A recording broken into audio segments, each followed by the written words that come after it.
Hey, what's up, guys? Chad here with the Reptile Rangers. Now, we're at the Kernersville Reptile Zoo and Medical Center again today, and we're going to talk about garbage reptile products, episode number 11. All right, but before we get into that, right here in this corner, right where my thumb just went, right there is going to be our subscriber button. Make sure you hit that, and we appreciate you doing so. If you're on your cell phone, just widen that up to the full screen, and you'll see the subscriber button right down in the bottom corner there.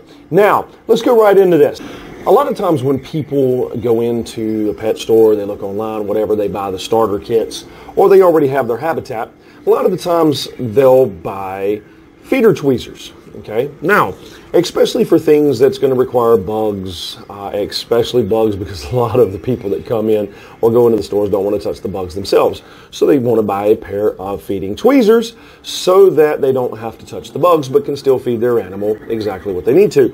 Or maybe they're getting the tweezers because in certain cases of like eye caps or issues going on with inside of their reptile, the tweezers is needed. Now, here's the biggest problem, though. A lot of the times when they're looking online or they go into the pet store, they're buying the kit, and then a suggestion comes in. They're suggested to buy these things, these wooden pieces of junk or these plastic pieces of crap, okay? Now, by and large, generally speaking, these wouldn't be so bad, but one of the biggest problems with these is, of course, plastic and wood can break. And you can take this right here, and you can see how I'm just bending it right around. It's very, very easy to bend it. These bend very easily. They twist, they break. And then if you have something you're really trying to catch a grip on right here, it doesn't keep that great of a grip on it, okay? The same as this. It's very slick, and it won't keep a good grip. Sometimes they're off-centered. Sometimes they don't go all the way down to the tip, because whenever you're using a pair of tweezers, you need to get to the tip. And you need to be able to grab it with the tip. And a lot of times the two tips don't even match up. So even though these are cheap, a lot of the times these are absolutely and completely useless.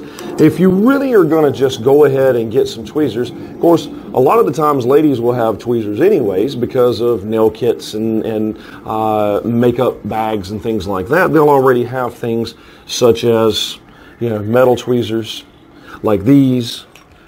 A lot of people use tweezers like these. A lot of your mechanics will use tweezers like these, use these 12-inch tweezers to be able to use them inside of whatever it is that they're trying to do on vehicles. And then, of course, we have bigger tweezers for like snakes, especially venomous snakes, and some of your larger snakes. Things like this that are long, that give you a longer reach with being able to feed your rats and so on and so forth. Now, again, these right here, just absolutely useless things, but a lot of people buy them. When we have stuff turned over, we see these come in a lot. A lot of the times they're deformed or they're destroyed or they're half broken, stuff like that, which doesn't take very long to do. But again, the point is, inside of Reptile Garbage Products, episode number 11, is these plastic and wooden tweezers that most people think, oh, okay, good, a good cheap pair of tweezers, but they're just not efficient.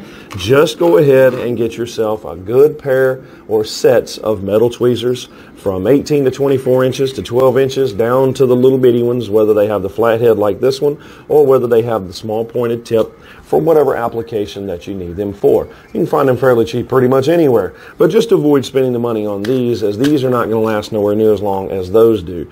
These do still have some pliability to them. I mean, it's not going to completely break the animal if you was to touch the animal with it.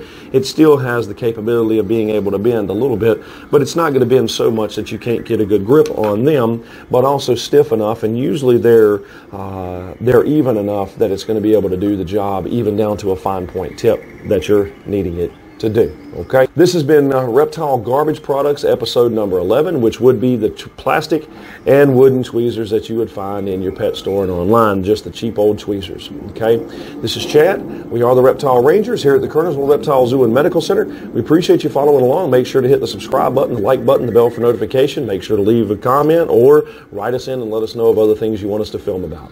We appreciate you following along. We'll either see you here at the zoo or we'll see you on the next episode. Later.